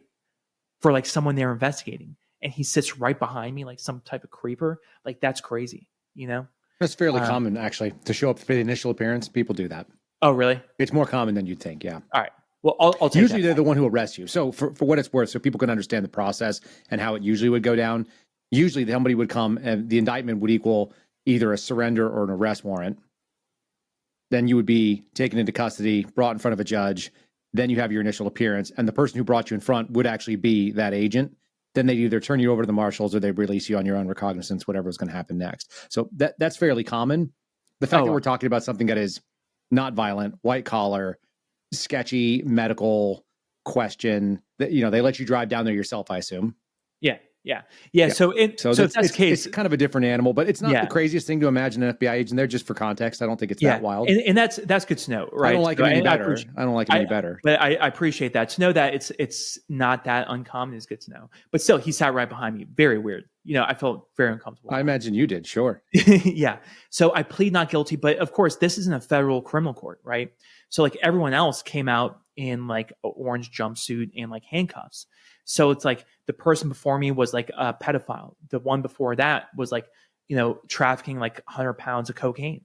And then it's me, right? Like who's like some fake crime, and, no judgment on these other people, right? Like it's just not to say that these people are like less than me or anything. It's just, it's kind of it's a crazy like comparison that like somehow this corrupt case, and I think that's what they wanted to show me, right? That like you're going to end up in a prison just like everyone else. Is that right? what you thought? Yeah.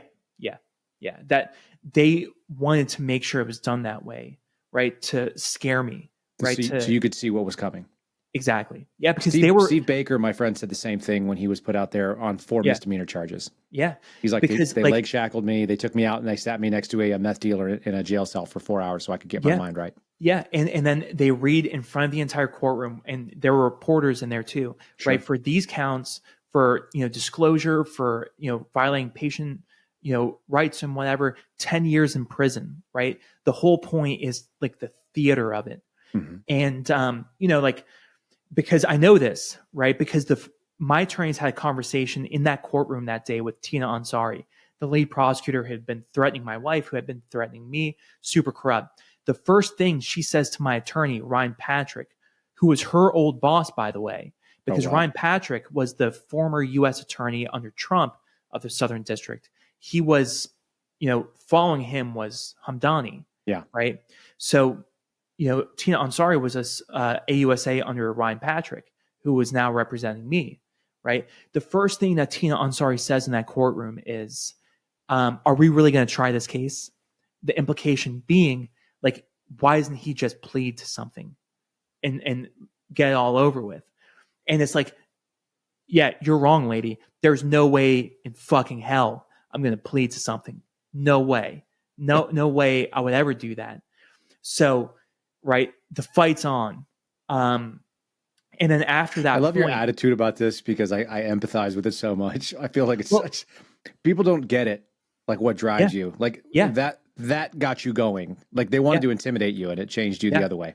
Yeah. Because it's like you see me as such a peasant. Like you think that I can just be intimidated into pleading to a crime that never happened. Like it's like a shame on my dignity as a man, right? And especially as a future father, because my wife was pregnant at the time. Like if you think you can do this to me, like no, like I will die before that comes, right? And I'll go to jail before that comes. I'll do anything in order to prevent you from gaining the satisfaction of beating me, which we ended up winning, right? Turned out. God wins. Yeah, exactly. It's sheer audacity, anger, and perseverance, and like, understanding why you're doing. Because everything I explained before, like it was like to give in, to go would be to go back to that person during COVID, right? That perpetual anger that I could never live with. So, right, we were going to fight back, and I was going to do so in a very public way, because that was my only way to fight back, was to speak publicly, to make sure that I was going to be, deluged by an avalanche of propaganda, because, every mainstream media source was going to lie about what this case was about. Right. So I had to tell my own story, and X was like the most critical thing, because without X, there's no way to tell the story. I mean, and you're a part of that, right? Like, legally, you were a part of that, because that's right. I forgot. That's right. Yeah. That's funny. So to kind of break down the next couple of months, so the DOJ's case completely fell apart over the next couple of months because we fought back, and it fell apart in a number of ways.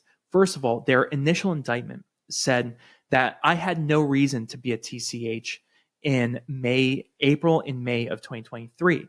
Right.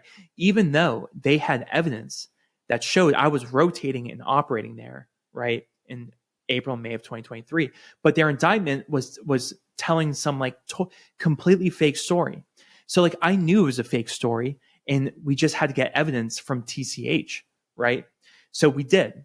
And we go through this long hundreds of thousands of dollars of legal battle for like in September and October.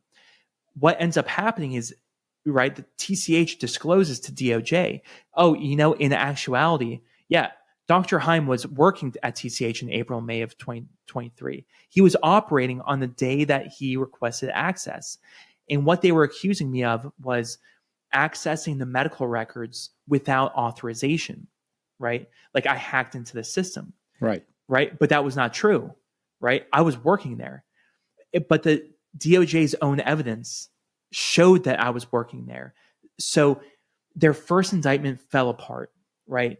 They had to go back to another grand jury and come up with another indictment. And, they had to, in their motions, they had to acknowledge that they presented false information to the first grand jury, but they said they didn't do so knowingly. And it's my opinion that that's BS, right? Because the most critical information, the unsealed evidence from the first grand jury, right, shows in the most explicit way possible that the DOJ was in possession of evidence that showed I was operating and rotating at TCH in April and May of 2023, which is why I requested access in the first place. So their first indictment falls apart, right? And big victory, right? Yeah. We think, all right, like they have no case against me. And between the first and the second indictment, that's when they changed the victims from TCH and its patients to TCH and its physicians, which was the first time in American history that HIPAA was being used not to protect patient privacy, but rather to protect multi-billion-dollar hospital systems and the academic institutions that protect them or that work there. Right? So they had to make a big decision. Is that correct? That they were going to change the way that they were going to try to argue and bring the case? Yeah, my wife is a federal prosecutor, right? She knows how this happens. They had to sit around a conference room and think, all right, how are we going to do this? All right, we can't prove disclosure. So they took out disclosure because there was never any disclosure, right? So that's like the criminally actionable language in HIPAA is disclosure because there's no violation of information if you don't disclose it, right? It's like you can't murder someone unless someone's dead, right? No, I understand. Yeah, the element of the crime is not met. Yeah. So like if the person's alive, you can't charge someone with murder. Sure. Right? And if the information didn't go anywhere except in your eyeballs and into your brain, then who knows? So exactly. Yeah. Because that's the nature of what a doctor does is you see all this information. Most of that information is not your patients. But so they had to figure out, all right, how are we going to do this? Right. Well, we can't say patients are the victims because we can't do disclosure. So they took out disclosure, right? And then they changed private health information to just information, right? So, and then they changed TCH and its patients to TCH and its physicians. So in all these big changes, it went from, legally actionable language to legally meaningless language. And in the process, they changed it to obtained and or disclosed to obtained and or use, right? But use is not a word that's in the HIPAA statute, right? So it goes back to like the murder thing, right? Like you can't charge someone with murder if they didn't die. Use is not part of the criminal statute, right? So there's something common here, though, and I think this is why weaponization is necessary to kind of bring into the fray. A lot of the things that were done under the Biden DOJ involved what I've used the term novel interpretation of a statute. In other words, it's the first time that they've used a statute in a specific way. The Fisher case, which was decided in the Supreme Court, was one of those, where they decided that obstruction of justice could mean something that it had never meant before. It was something he brought up during the Enron, the Enron debacle, and they went after them for January 6th. You're another one of these people where they said, let's interpret the statute in a way that we can bring this. And, that's a really important point to bring up because my attorney brought this up in the motion to dismiss. For DOJ prosecutors to do that, they have to have it approved by Congress, right? Oh, no, that's a rule. Like if you're going to interpret a criminal statute, a felony statute in a completely novel way, you have to have it approved by Congress.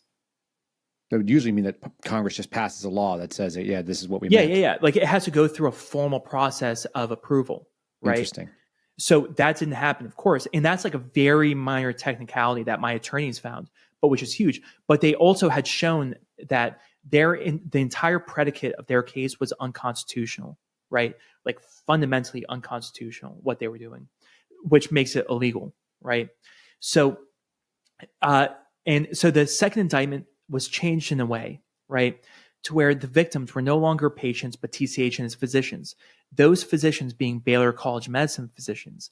And this is where things get really interesting with the lead prosecutor, because during the early portion of the case, right, in September, when things really started ramping up, we find out that the lead prosecutor is practicing law without a license because her license was suspended.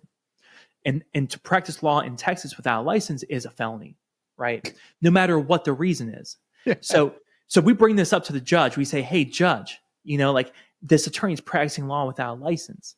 What are you going to do about it? And he's like, no worries. Your motion for show cause is dismissed. He was completely unconcerned by it, right? Which is that's when we kind of knew who this judge was. Like we were starting to understand like his play in this whole thing, right? And there's kind of more to who this judge is, but we could talk about that later. But so the lead prosecutor, right, just a whole host of misconduct. Not only admitting to my attorneys, she sent agents to my home without reviewing the evidence, threatening my wife, practicing without a license. But then I find out, right? That her brother owns a big coffee company, the country's largest private label coffee distributor, right? And I hear that like there's some like fishy things about her family in the hospitals, right? And just about like conflicts of interest. Her family, for the record, seemed like, honest, hardworking people, but like someone kind of led me on to like some things about her family and connections. So I started looking into it, right?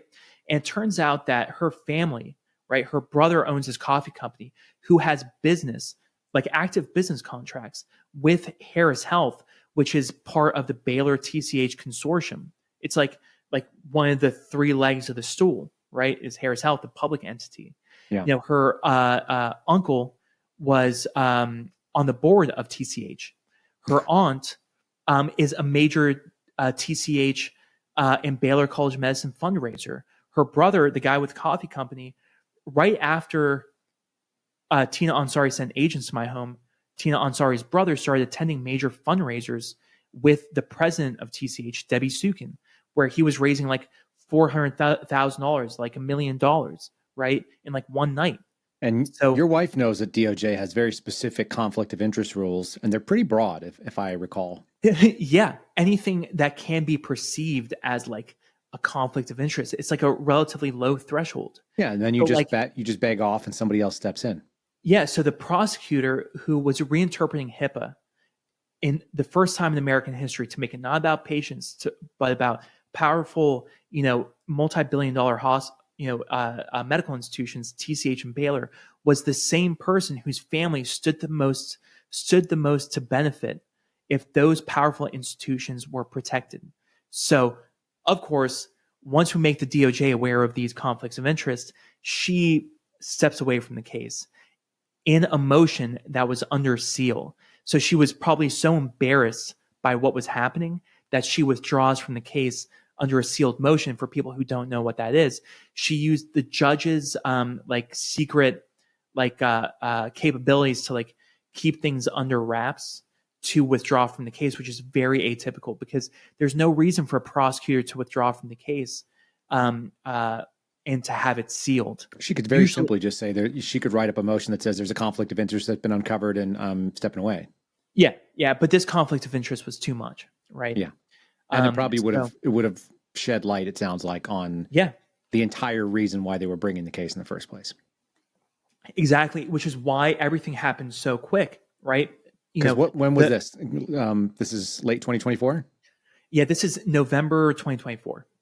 Yeah. Yeah, and we were right. And this is election time. This is before the election? Before the election. Right in the time during the election. Because we had a big couple weeks with that election and some of the stuff that started happening, as I recall. Yeah, so it was huge. So it was like the first indictment falls apart because the entire premise of their story is a fabrication, right?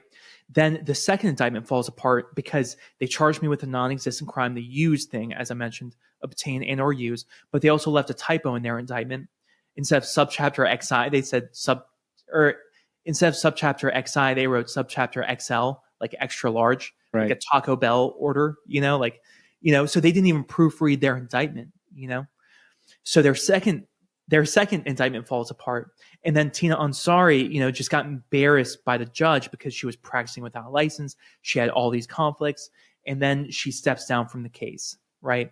And then at the end of that hearing, Tina Ansari says, we will not file another indictment, because they wanted the judge to strike the language, to just edit it, instead of them pursuing a new indictment with a whole new grand jury. So she steps down from the case. And then what do other prosecutors do? They just pursue another indictment, right? Like, which essentially breaches their duty of candor to the court, because they told everyone they weren't going to get another indictment, right? But then they got another indictment after the judge refused, their motion. So it was at that point that the same day they got their third indictment was when they filed a motion to gag me, which is when things got really bad, and they said it was because they couldn't get a fair trial. But like, it's not the government, right? It's like, and first of all, how can I influence a jury in one of the biggest districts in the entire country?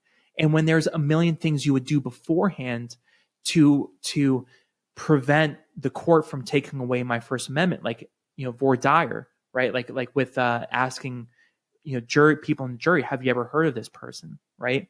But they went straight to a gag order. So, that whole thing kind of devolves into a hearing where... And this is about your Twitter account. This is about your social media. This is the fact that you're out there doing interviews is why they wanted to gag you. Exactly. So because at that point, the only person to advocate for me was myself.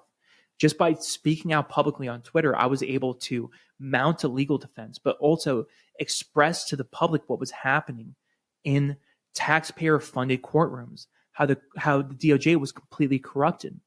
And then, we had the hearing December 3rd, right, where the DOJ brings in all of their exhibits, and your tweets were part of those exhibits, right, where there was a moment where they read one of your tweets about the DOJ being like a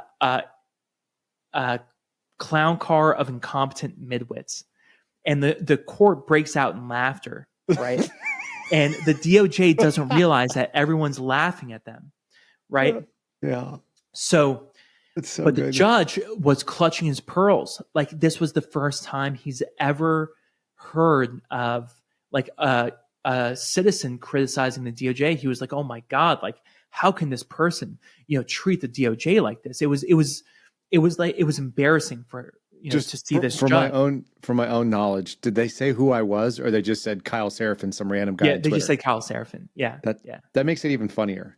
Yeah.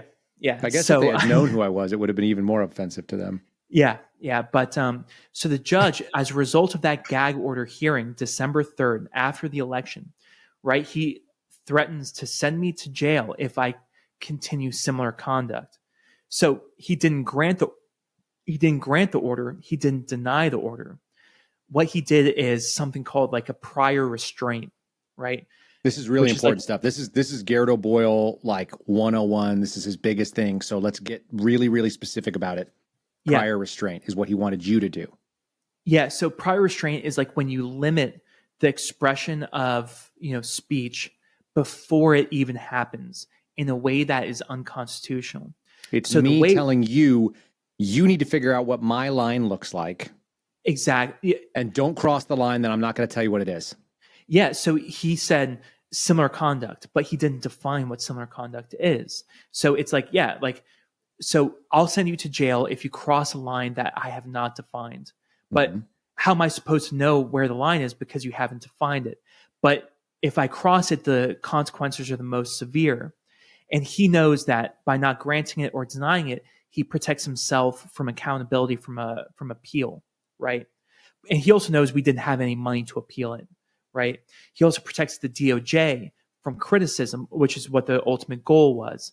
And by extension, he protects himself from criticism because by me criticizing the DOJ, people are starting to wonder, who is this judge who's like allowing all this corruption to proliferate in his courtroom, right?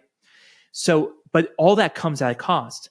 All that comes at a cost of my constitutional rights, right? Because like we were completely broke. Any resources we had, which at that point was zero, it was negative $1 million, had to go towards a federal trial. We were already in the hole by that point, $1 million.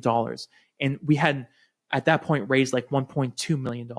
So the case in total was a little bit over $2 million. Jeez. Right. So we still owe about 1 million. But we Is knew that today we had, you still do? Yeah.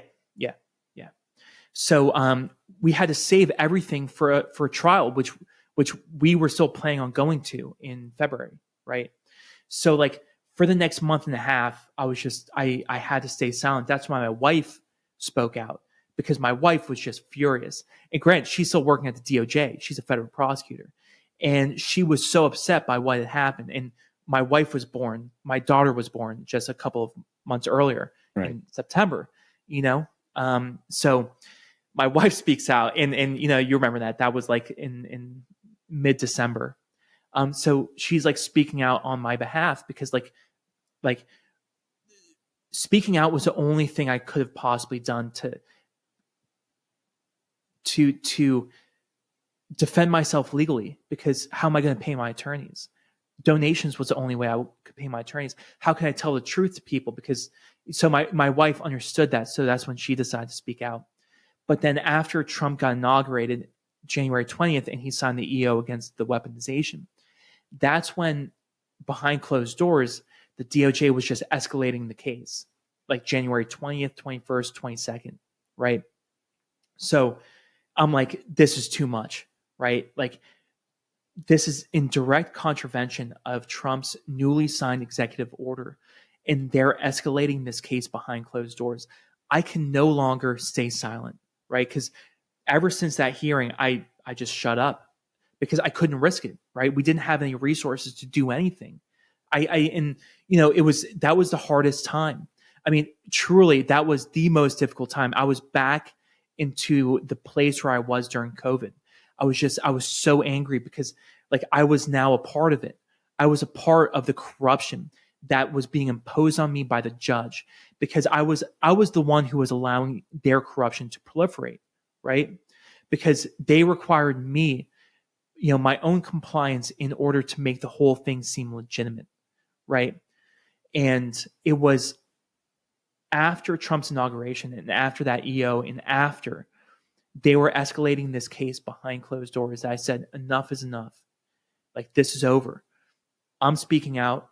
And that's when on January 22nd, I think it was January 22nd or 23rd, that I said, I wrote a post on X and I said, I cannot afford to stay silent anymore. This is a kangaroo court, right? That there is nothing we can do legally to fight against this obvious corruption. So I have to speak out publicly, right? Because that's the only thing I can do. And in response to that, the judge had completely blown his lid, because what we were hearing from multiple sources is that he was getting ready to sign a warrant for my arrest for violating a gag order that he had never signed. Right. So he was serious about that. He had to be talked down from a ledge from what we were told, like that happened behind closed doors. So it was like a Thursday evening, like the 23rd, like the day after I spoke out, that, we were being told, you might be arrested tomorrow when you go in for surgery in the morning. So make sure like Andrea has things like ready to be handled. Like, this is a big deal. So it was the next morning that, people moved into action, and the DOJ, the transition team, had issued guidance to the Southern District of Texas to say, dismiss this corrupt case with prejudice immediately, right? So then 2 days after I spoke out, one day after I thought I was going to be sent to jail, the DOJ signs a motion to dismiss my case with prejudice. And then a few hours after, the judge signs the order to dismiss the case with prejudice. And from that moment, everything's done. What did that feel like? It was like, in that moment, it's surreal. You kind of elevate to a different existence. You kind of float. you kind of go into a dream world, right? Like legitimately, things start slowing down, right? For a brief moment where you look at your wife, my wife tells me, and then we hug and we kiss and we hold our baby, and then you kind of hold each other, and then you kind of, it's very weird. It's hard to explain, but you get transported to like this alternate reality where like this world that you didn't think existed, where I would be free, is now a place that I'm somehow living in, right? And then that thing exists for maybe like 10 minutes or so, and then you kind of start realizing it. Then the world kind of opens back up, and then you start realizing like, holy crap, I'm free, and then you go through like the state of like elation, right? Where you're like, you drink champagne, I hold my baby, I hold my wife, and we kiss and we hug and we love each other. And, and then, I talk to my family, I talk to people I've met along the way, I talk to you and other people, and I'm like, thank God, thank God I'm free. And then, after that, it's like, you're happy, but then you still feel the same. You're in a war mode, right? And that's still how I feel today, right? Where it's like, that's going to take time for that layer of anger, of aggressiveness to shed off, right? Because, it's something that you build up where you don't hope for anything. Like hope was the most dangerous thing during those days, and still is. I don't hope for anything beyond my immediate control, right? Because the hope is what will destroy your soul, right? You have to get ready for war, right? You have to get ready for the worst possible thing that can happen. You have to get ready for imprisonment and death, and anything other than that is a fever dream, right? So it's like slowly extracting myself from that mindset is what I have to do. You still feel like there's got to be some accountability for what happened, I imagine. Yeah, of course, because what these people did, it's to accuse someone of a crime they did not commit, but especially when that person did the right thing to expose a hospital for lying about their program that was manipulating, mutilating, and sterilizing young children, right? It's the most evil thing you can do, because to accuse someone innocent, right, you have to see that person as less than human. Because like I could never imagine myself doing the same thing to this prosecutor who came after me. I would never want to. I could never imagine a world in which they undergo the same thing I did. I would never want them to undergo the same thing, because they're human. They deserve more than that. They deserve justice and they deserve dignity, right? But so to accuse someone of that, you have to see them as subhuman. So they saw me as subhuman, right? But then also they destroy themselves in the process, because when you accuse someone innocent, you kind of you undignify yourself. So they destroy themselves in the process, but also they destroy the justice system, which is the only means by which our society remains civil. Because without an appropriate system of justice, then people only take they take justice into their own hands, right? So it's like what we rely on, to remain civil as a society is what they were destroying. So it's like the most important thing is what they were abusing. So it's like there has to be accountability for that. There has to be. And like I hate to say I hope. I will do everything in my power. I hope there is accountability. Of course, it's a dangerous feeling, hope, right? But I guess now that we're talking about it, I guess I do hope there is. There has to be. There seems fair. Yeah, I mean, there has to be, right? It's like how much we went through, right? Like how much for years, right? Like Andrew and I, we would just nightmares every night. Like there was not one night where we could sleep, right? Where my wife would just be crying, like all the time, just thinking that I was going to be in prison for 10 years for doing the right thing, right? That is really hard to forgive. That feeling. No, and the thing is, it's only God can forgive. What these people need is accountability, right? So I believe what they did was illegal, right? They had abused their authority. There are already laws that say if people abuse their authority and send people to jail for their own political benefit, right? That's a crime. I believe that they should be held to the same standards as everyone else. Yeah, there has to be. Because how else do you recover from that? One of the things you mentioned, there's a word that you said that's very specific. The word dehumanize. You see any historical analogs? I don't want to put my own lens on this, but yeah, I mean, it's like in the Soviet Union when you read like Solzhenitsyn's Gulag Archipelago, right? When you had the Russians who were being sent to gulags, they had like this phony, system of law that they would send people. Like if you criticized the government, if you lied, it was either 10 or 20 years in the gulag. But like what Solzhenitsyn talks about in the book is that the dehumanizing effect of and that's what Solzhenitsyn had to recover while he was in the camps, because during one of the chapters, I think it's called The Ascent or The Ascending, right?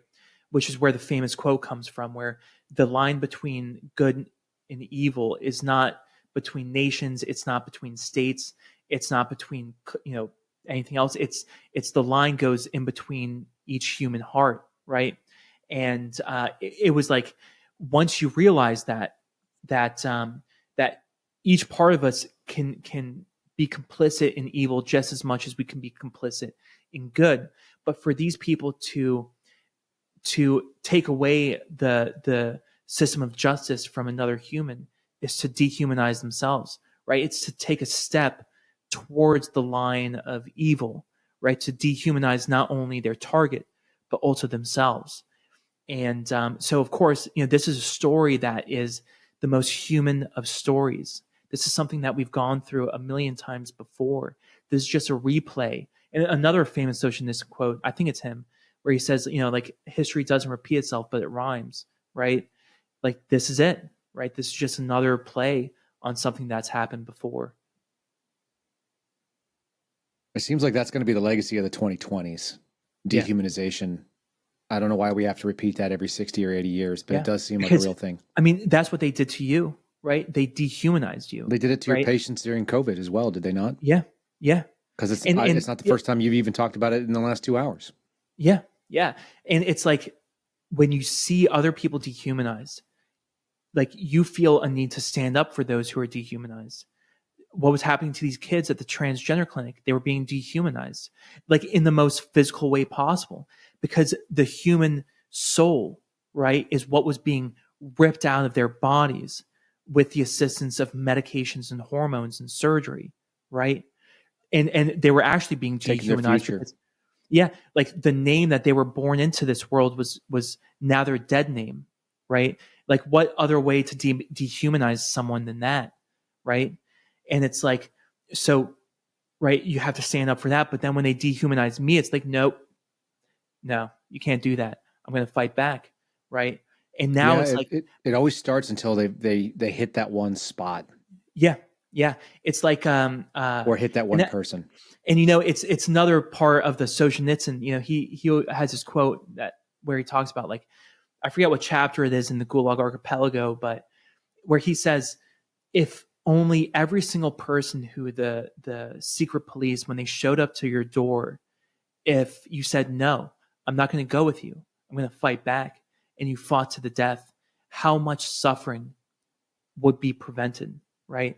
And I think that's a lesson for future generations, is like, when the day comes that someone knocks on your door, you say no, like, I'm not giving in, I'm not complying with your corruption, I'm going to fight tooth and nail, I'm going to fight until the death, because that's what you have to do in order to win.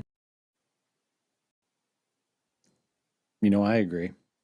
Yeah. They can't take us all. No, they can't. That might have been the biggest overstep that has happened for, I don't even think it was people. Maybe you agree with me. I don't think it was people that did this. Human beings were the instrument, but I don't think that was what was driving the evil in 2020. I think it was the evil force. It's those forces that you can't necessarily acknowledge in polite company, but those forces exist. It's the forces that are the driving impetus between good and evil, something that, runs, in the middle of each human soul, right? It's the difference between good and evil, right? This is, God and the devil. Yeah, the demonic that runs out there and pursues its own end to the detriment of even the people that are implementing it.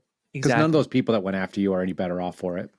No, and that's the thing is, it's like there's a certain sadness I feel for them, for Tina Ansari and Paul Nixon and Hamdani, because like they didn't have to be like this. They could live a better life, like TCH. It's an amazing hospital. They do amazing work. Like they can do so much better, but they choose not to. And I think that's very unfortunate, because where there's a potential for evil, there's also potential for good, I do. So. Well, they for both of us, I think they destroyed the legal institutions that look very, very different after this last couple of years. For you, and I think for a lot of people after COVID, the medical institutions have lost a lot of the shine. What other institutions do you think have really been debased in the last couple of years? Every institution. So the legal institution, right? So like law firms, because like there was no law firm that would be willing to take my case. I mean, thank God for Marcella Burke, right? The Burke Law Group, and the attorneys who represented me, Mark Lytle, Ryan Patrick, right? I mean, they're heroes. But like all these law firms would not have represented me because it was a quote unquote controversial case. They would represent child rapists, right? And murderers and like Ponzi scheme criminals, but not me, someone who stood up for children, right? Because it's a conservative cause. Because there's politics involved in it. Exactly. Yeah. And it's on the wrong side of those politics. Yeah. But, so it's the education system, the medical system, police departments, the FBI, the DOJ, right?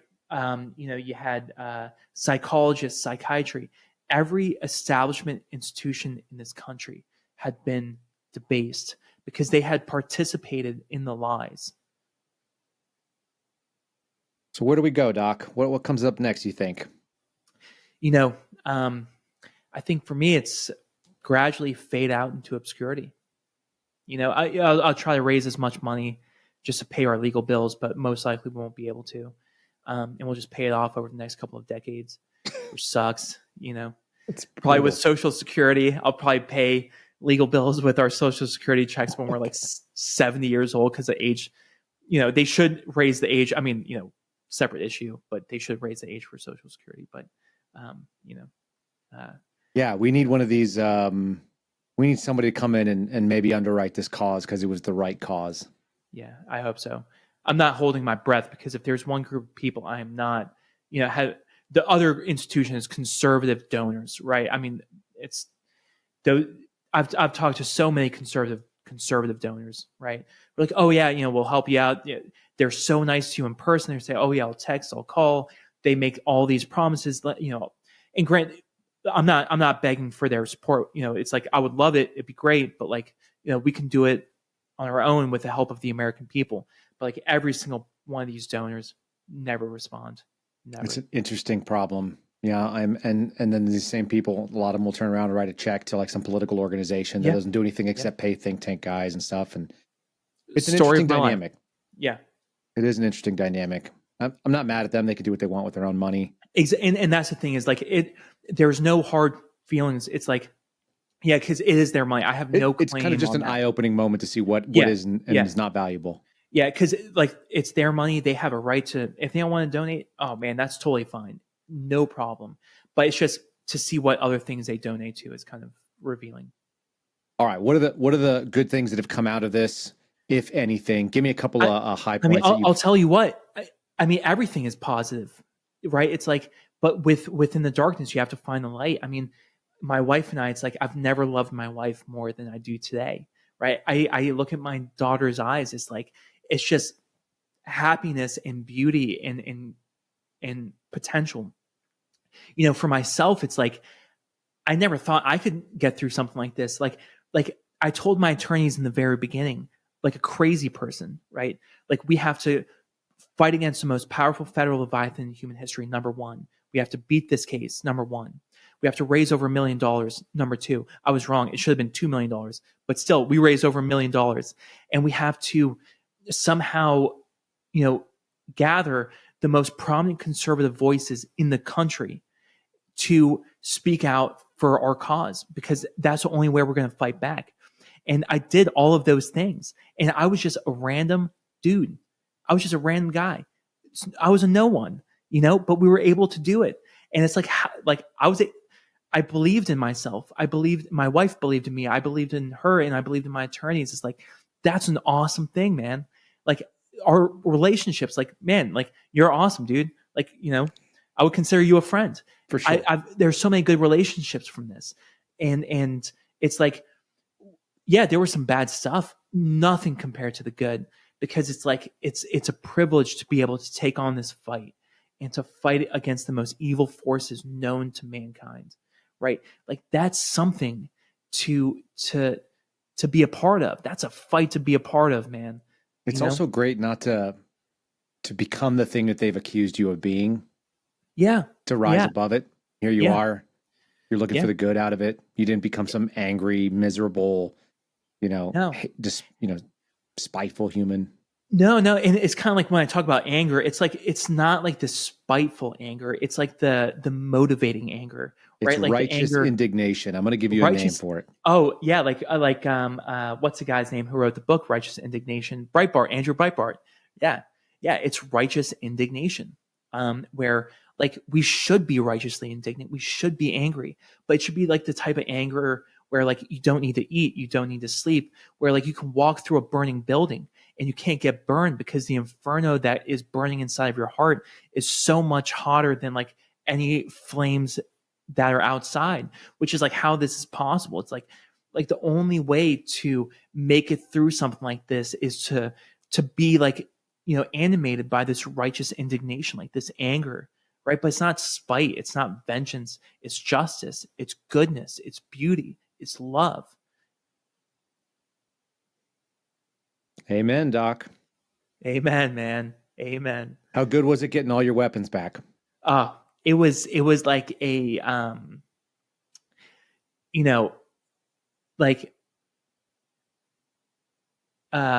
like those rom-coms where you have, like, two people come together at the last scene and they embrace each other. So my wife and I had that, but if there was anything I could have with, like, an inanimate object, it was like my guns. Because it's just something I spend so much time on. I love shooting, every weekend since I've gone shooting. And it was, to be able to protect my family, to be able to, my favorite hobby, right? It's like building guns, shooting guns. It's like, it's great, man. I saw the picture you put out on X, which was great to see, going out there and getting reunited with your stuff. And it's stuff, but we're dudes, and dudes like stuff. Yeah. And that's your but stuff. they're tools of protection, of they're the things that we use to protect our rights, protect our families. I remember watching, you should do this, have your wife do this. It's really a weird throwback. If you want to know about what rough looked like, because we all we have a sense of it now, right? Go watch The Little House on the Prairie. And I keep telling people to do this. I've told people, like 10 people in the last couple of years, go out and watch Little House on the Prairie, the original pilot episode. Yeah. And I'll just tell you what happens, because it's been written and it's not new. It's not a spoiler at this point, because the process is what's important. But the Wild family, is it the Ingle family? Whatever. Laura Ingalls Wilder. I think it's Ingle family. Yeah. They go out on the prairie. They leave the big wood. Dad only brings a couple things with him. He brings a couple of, like, pillows, or some skirts, some clothes that's warm, and his rifle. Yeah. And a dog, And they go and they build his house, and they scratch a living out of nothing, and they build up the cabin, and they're staying in there, and it catches on fire, and they save it from a wildfire, and the Indians come, and all the other wild stuff that goes on, and they almost starve to death, and they almost die 1,000,000 times. And then the federal government comes and kicks them out of their house and says they gave the land back to the Indians. Yeah. And so the plow that they had and the crops that they grew and, like, all the stuff, they have to leave it all behind. And he leaves with his rifle, because 200 years ago, there were only a few things that you really needed to be able to survive. And so there's an instinct, a primal instinct, I think, for men. Yeah. To have that tool. It's like, at the end of the day, I can determine whether somebody comes through my door. Yeah. Yeah. It's an important thing. Especially when you have people who you care about, your wife, your kid. It's like, it's like this need. Like, as a father, I have to protect my daughter. As a husband, I have to protect my wife. That's it. It's the most basic stuff. Anyway, go watch that with her. And then you'll also get kind of another sense of, like, man, we've got it so easy in this time. Yeah. Yeah. Not discounting any of the things that you've been through or any of the things that my family's seen as well, but yeah, you just go like, oh man, it could be so much more primal. It was a civilized fight that you were involved in. An ugly one, no doubt, but but definitely civilized, that's for sure. No one got scalped. That's right. Nobody got scalped. What's the best way that people can do? How about who are some people that we think might want to write that check that's going to help you out? Because I don't want you to be in a debt of $1 million, and I want to do what I can to try to help it. And I'm happy to start writing letters too.